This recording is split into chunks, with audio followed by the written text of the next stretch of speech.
Welcome to mine, and I hope your favorite day of the week, honey. It's hump day. Let's get into it. Hello, world. Come inside the Dear Juju podcast. Oh, happy hump day, you glamour pusses. How's it going? Let me tell you, my husband is out of town in New York City shooting a commercial, getting the funds together for the family. And this studio takes a little bit to set up. Okay, on all four walls, I have blackout sound curtains, okay? I have a light, I have a camera, I have a monitor, I have a projecting light up here and two lights down there. Usually, my husband is around the house because this is what we do. This is how we work. We are independent contractors. Sometimes we're on, sometimes we're off. And he usually sets up the studio for me, does the mic, make sure it's plugged in, mic check, sets focus, make sure that everything is in proper working order.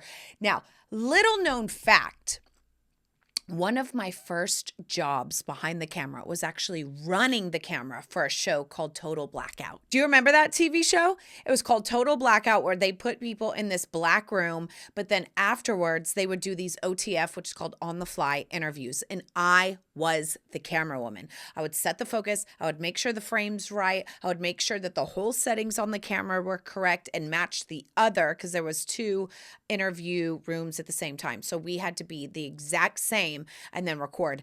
One time, my dumb ass, this was a very big, scary jump for me, because I went from being a backup dancer and then running my own home cameras to then running a camera on a TV set. And it was a producer and me. So if I didn't get the camera right and in working perfect order, framing, color correction, the whole thing, it wasn't happening. And the crazy part about it is there was a live feed from my camera to the producers in a van outside. So if something was fucked up, you would get live feedback, okay? So you had to be literally on point while the bosses were watching you. Anyways, one time I put the SD card, you remember from those point and shoots, you had a little memory card.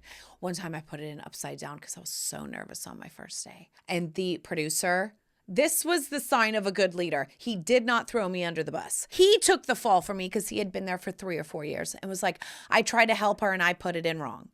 And I was like, you lied and took the brunt for me?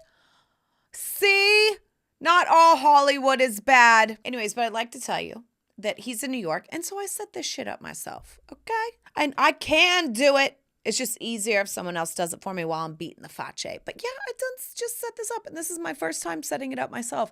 And at episode 25, there's nothing we can't do, ladies and gentlemen. Anyway, so I thought I'd give my little horn a little toot, little beat, if you will. Oh, my Lanta, are you watching the big dick clap back in drama-filled Olympics?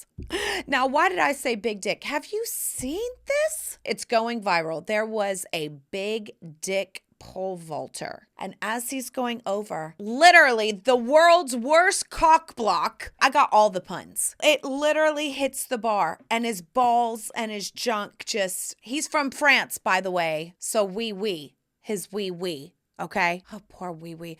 And you know what? On one of these posts, I just had to comment, he's still a wiener in my book. Get it? Wiener. Okay. I was like, I am here for all these comments. His dick was so big, honey, the pole vault. But you know what? Now he's viral. So there you go. I mean, it was huge. And all of a sudden I was like, I want to go to France. Anybody else? Anybody feeling a little French time?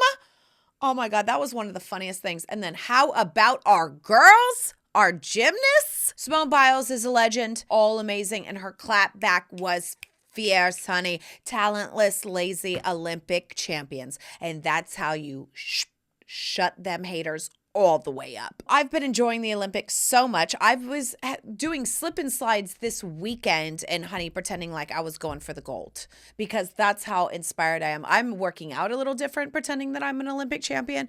That shit is so fun for me. I'm like, you know what? If they can do it, I can do it. Have you been watching? Have you been loving it? USA. But also France. Okay. That big dick pole vaulter, that will live rent free. It's the slow motion boy yoy yoy yoy yoy. It's the dick rebound for me that really had me going. He ain't going on that podium, but honey, he could go on my podium, okay? And I'm sure everyone feels the same. So this is my sample. We're actually not doing this material out the gate. I think I will at some point because it is so fun. It's so bright. I think I might do like a poolside caftans, but we're ready. It's perfected. So the lined version of this caftan did come back a little bit off and different. And it's just like, man, you got to stay up on these things. It's just no joke. Trying to run a household, run a show, and run a business. Honey, I'm a runner. Okay, that's why I run at Orange Theory. Running. Also, I've been working out so much and eating so clean, and I'm still not losing weight. I don't know what's happening. I'm so close to getting on the semaglutide. I am so close. Because my sister got on it, lost 15 or 20 pounds, and now she just feels amazing. And I'm like, well, bitch, look at you. And she, same thing, as clean as her tank was, the weight would not move.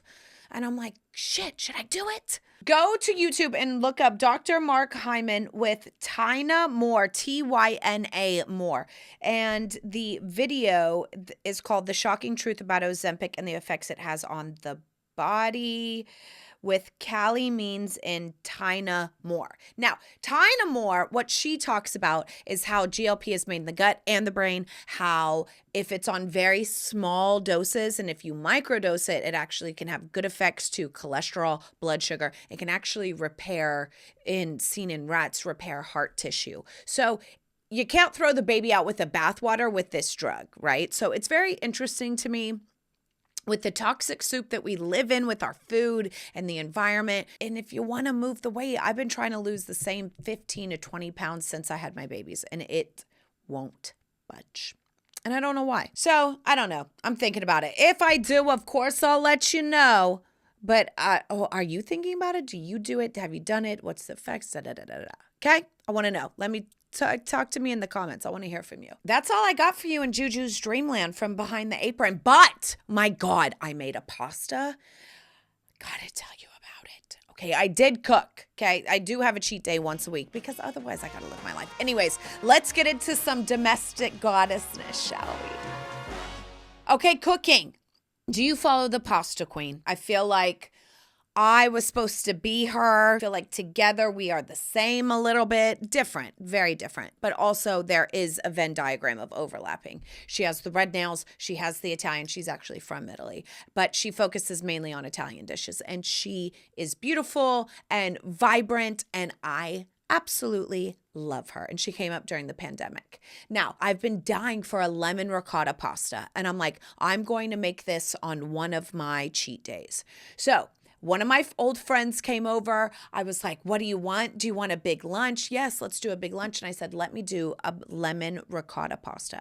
So you take the peel of one lemon. If you want an extra lemony, you could do 2 lemons, which is what I did. The peel of 2 lemons, and you just do it with a potato peeler, okay? None of the white comes off. Make sure none of the white, otherwise it tastes a little bitter. Then you put a handful of slivered almonds. I find that the untoasted, unsalted, just raw sliver almonds give the best almond flavor. 16 ounces of ricotta, 2 cloves of garlic, salt and pepper.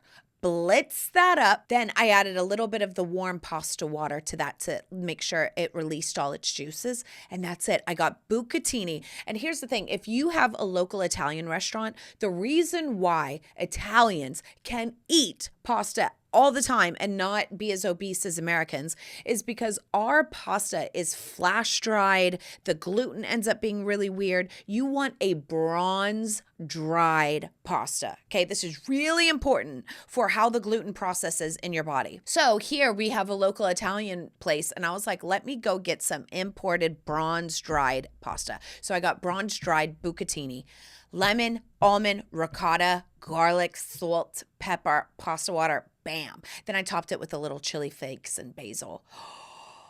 You guys, that flavor profile, lemon almond. I want lemon almond biscuits. I want lemon almond pastries. I want lemon, almond, everything now. That bucatini pasta was absolutely divine. And I had it with a Vino Verde white wine had a little bit of effervescent to it.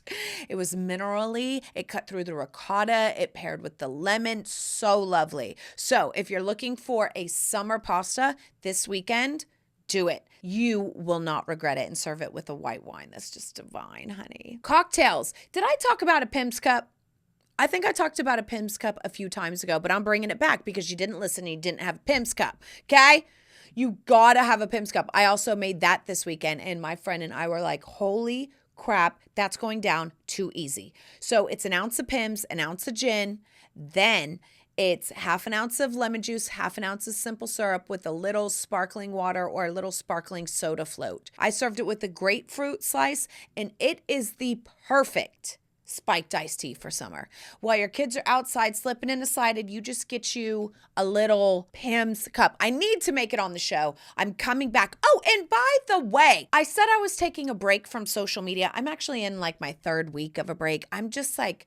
I'm not taking a break from the podcast or social media in general. I'm just pulling back a little bit. I'm focusing on my family, focusing having a summer, focusing on getting these caftans out and my show edited, Side Yard Spruce Up. But I will always keep the podcast going. My goal is to never stop this unless I'm like in the hospital and literally can't do it. And then I might even do it from there. So you never know. But I will never stop the podcast. It's something that's been so fun. I've never really been consistent with something creative like this. And it's doing me really well. And it's building my self-confidence because I'm staying consistent, I'm staying creative, and I'm staying in touch with you guys. So don't worry. Podcast isn't going anywhere. I'm not going anywhere. You're not getting rid of me that easy. Honey, I used to say, if you fuck with me, you stuck with me. And that's what's happening, okay? You fuck with this podcast, you stuck with this podcast.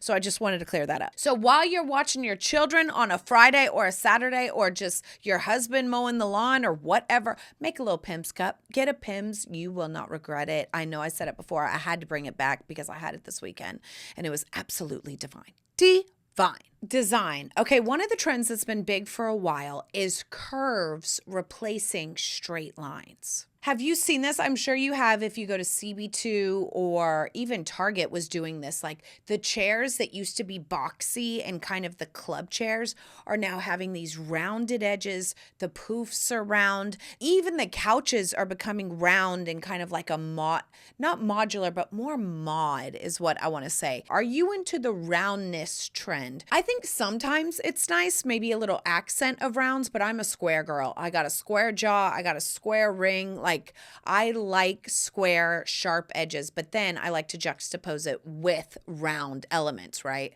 If you look at Chrissy Teigen's house, I think their interior designer did it really well. And John Legend's house, they did this kind of round snake-like couch with all these round elements, but then there was wood and it was modern and it felt fresh but still kind of something of yesteryear. And here's the thing with design.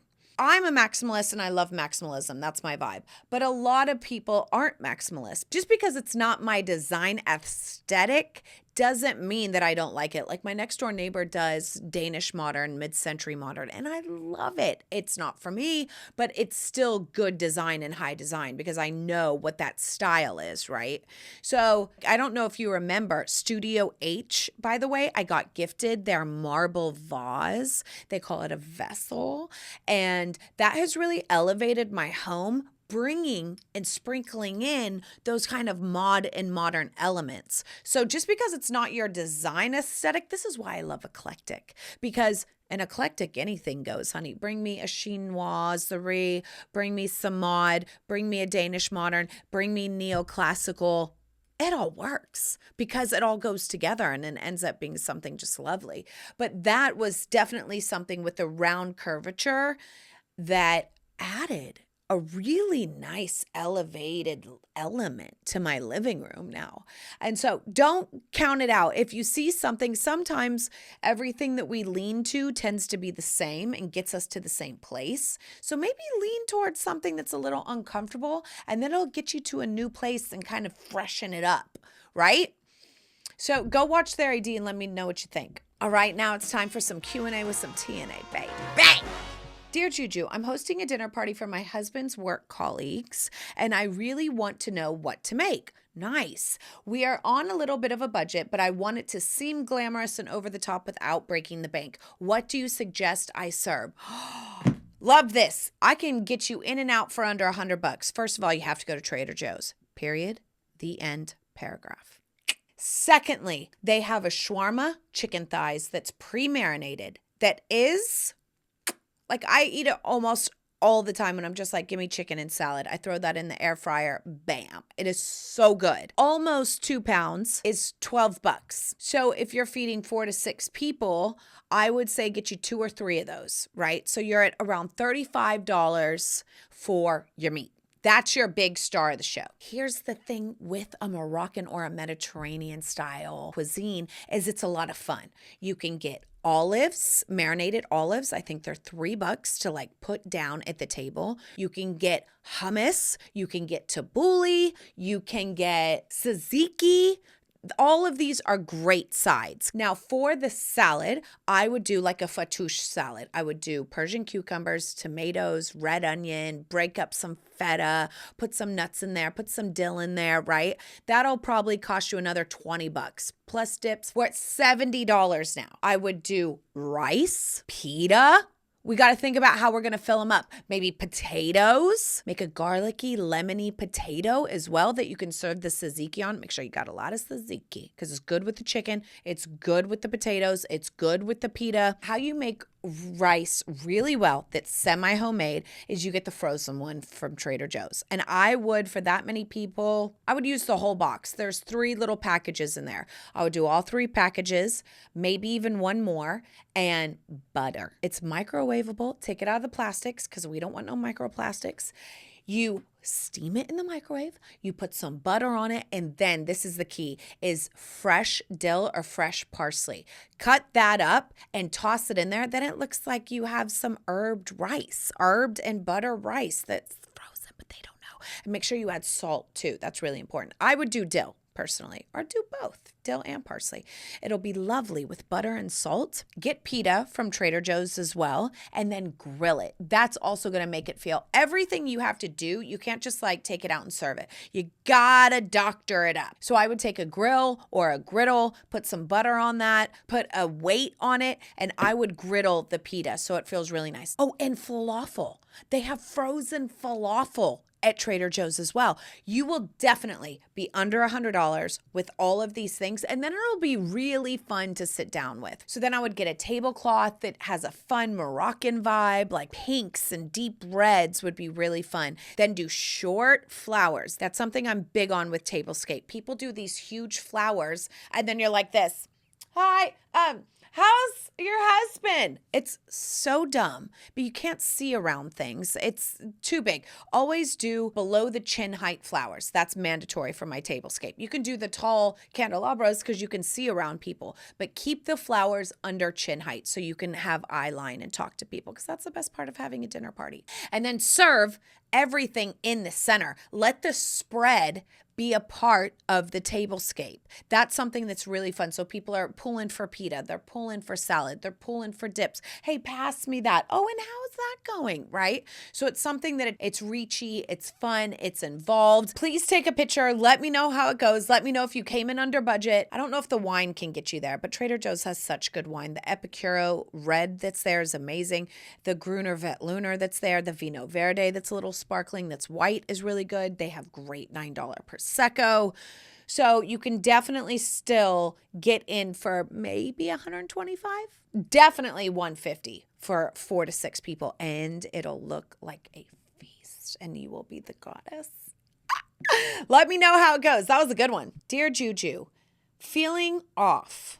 Okay. I have my closest girlfriend that I've been friends with for over 20 years. Oh, how exciting. We talk every day. We are so close. We are like sisters. We do everything together. Our families are intertwined. But lately, there has been some snide comments and rude remarks that have started to make me feel a certain way. What do you suggest I do? Should I tell her, bring it up to her, cut it off altogether? I'm feeling a little deflated from this relationship, and I feel like no relationship should make you feel deflated. What are your thoughts? thoughts. I know I've said this before and I'll say it again. I had this exact same situation and they made me feel deflated. I always felt talked down to, and I always thought it was like a confidence issue, because if you're truly confident, why are you cutting people down? Like, can we stop?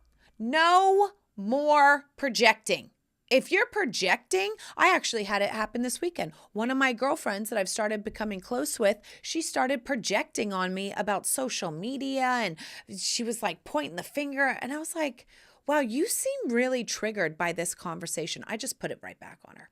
Anyways, here's what I think. I don't think you should feel deflated in any situation. And if you're not going to advocate for yourself, no one else will.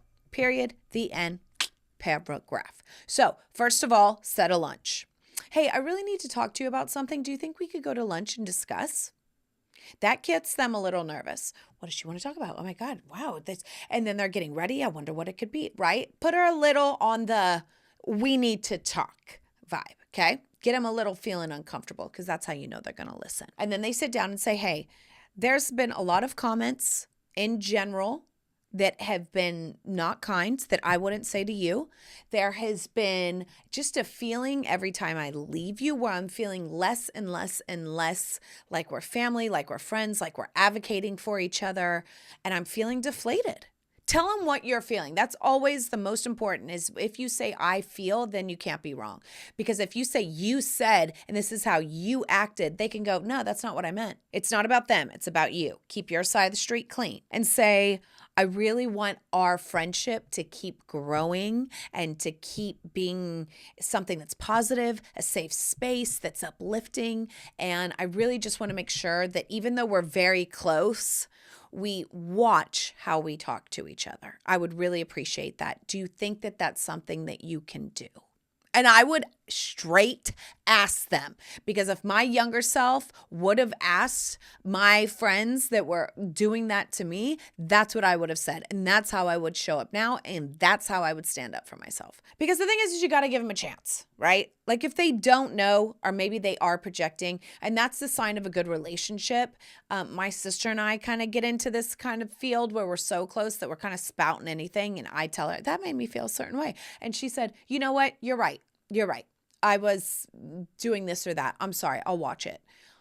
And it's just like, oh my God, I love you. I don't need perfection, but I do need awareness. So if you could come off in a positive vibe of the trajectory that you want it to go, start with I feel, then boost it up on I really want us to be a safe place for each other that's building each other up. I think that that's really important. Then you let it go.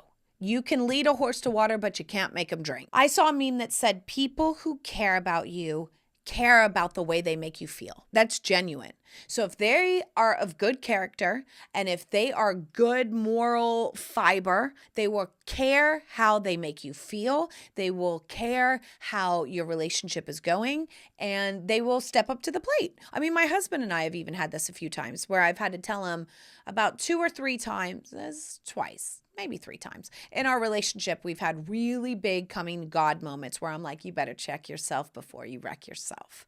And you know what? He's like, you're absolutely right. And then stood up to the plate and then went above and beyond and then showed me how important I am to him and really made amends that way with his actions and the way he spoke to me. So I feel like anyone in your life should be uplifting you. And if they're not, honey, cut the ties. Let them know, then let them go. Oh, done. Dear Juju, I love hearing about your health and your worm and parasite cleansing situation. Being a mama of 3, toxins are something that we can't avoid on the daily. I know, girl. I know. I just found out that the that little pod that you put in your dishwasher, that causes holes in your stomach. I mean, you can go down that rabbit hole. Anyways, every time I try to find a clean alternative, it breaks the bank. These things start to add up with the subscribe and save. What do you suggest in living clean and also not breaking the bank? Yeah, I am on a heavy metal detox, which actually detoxifies you from other things besides heavy metals that I am on daily. It's PBX. It is a detox that my kids are on, that my husband's on, and that I'm on. It's called zeolite. Zeolite is naturally found in nature, and the zeolite attracts like a magnet all the heavy metals, because what all these toxins do is they release heavy metals within your system, and then they start to be disruptors of your hormones, of your kidneys, of all the things. So get on, if nothing else, because you can also drive yourself crazy, right? The candles are giving you cancer, the pods, the soap, the this, the that, the lighting, the fibers, the food, the water, the minerals, all of it, right? So I think a good way to combat that is just do a daily detox. Heavy metal detox. I like this PBX. I'll link it below. No affiliation, unfortunately. I need to reach out to them. I actually did reach out to them, and they're like, we're focused on people that are only focused on health. And I'm like, bitch, I'm lifestyle guru. You want me to endorse this? But fine. You'll come knocking at my door soon enough. Anyways, I'm still going to endorse them because it's a good product. And then make sure you're taking daily minerals, because there's no way to really get out of the toxic soup mess that we are in. With me, when money is tight, instead of thinking about saving money, which you do think about, switch out as much you can afford, and I'll save as much as I can. I also think about making money, because I'm like, we can't just play one to win the game. You can't just play defense and your offense be shit and think that you're going to win, or vice versa. You got to play offense and defense, right? So do as many subscribe and saves as you can. I would keep it close to the skin as your biggest organ. Make sure your clothes are being washed with really good stuff. Make sure your dishes are being washed with really good stuff, because you eat that, right? So skin and intake, everything else, take your daily PBX heavy metal detox, and I think that's something that'll really start to clear up for you. And then it's not like you're subscribing to all these things that are breaking the bank. Keep watching the Olympics. If you haven't seen the Big Dick France pole vaulter, please go watch it and go have yourself a little giggle. Make yourself a Pimm's cup. Try that lemon almond pasta. Holy shit, it is so good. And yeah, don't forget that you're a star. Do something, even if it's just meditate or look in the mirror. You know what I heard? I heard that you should be giving yourself voice recordings from the future and listening to it throughout the day. Juju, hi, this is you from the future talking to you. I just want to say, bitch, I am so glad you didn't give up, because right now we are thriving, right? Like, do some fun voice notes that you can listen to and get into your subconscious. That's actually a really good meditation hack that I thought was really fun. My moon omens, who I love for all the horoscope situations, I listen to their audio horoscopes monthly. And they said something really interesting this time. True glamour and true luxury is when your inner world is rich. So I know we're very focused on the outside a lot. Don't forget, is your inner world rich? Are you standing up for yourself when people are making you feel deflated? Are you advocating for you? Are you hugging you? Are you having fun with you? Are you loving you? Are you caring for you? Like, what you do for your children or your lover, do it for you. Do it for you as well. Don't forget to have fun with you, cook you a little something, take you out, buy you something nice, save you some money, do some detox for your health. Like, make sure your inner life is really rich and really glamorous, where nothing of the outside world has to do with. I mean, of course, saving and this, that, and the other. But I'm saying, like, nothing on the outside is making you happy, because you know how to make yourself happy. That is a true glamorous life, okay? You glamour puss. All right, that's a podcast. I'll see you next week. Mwah! And I'm out.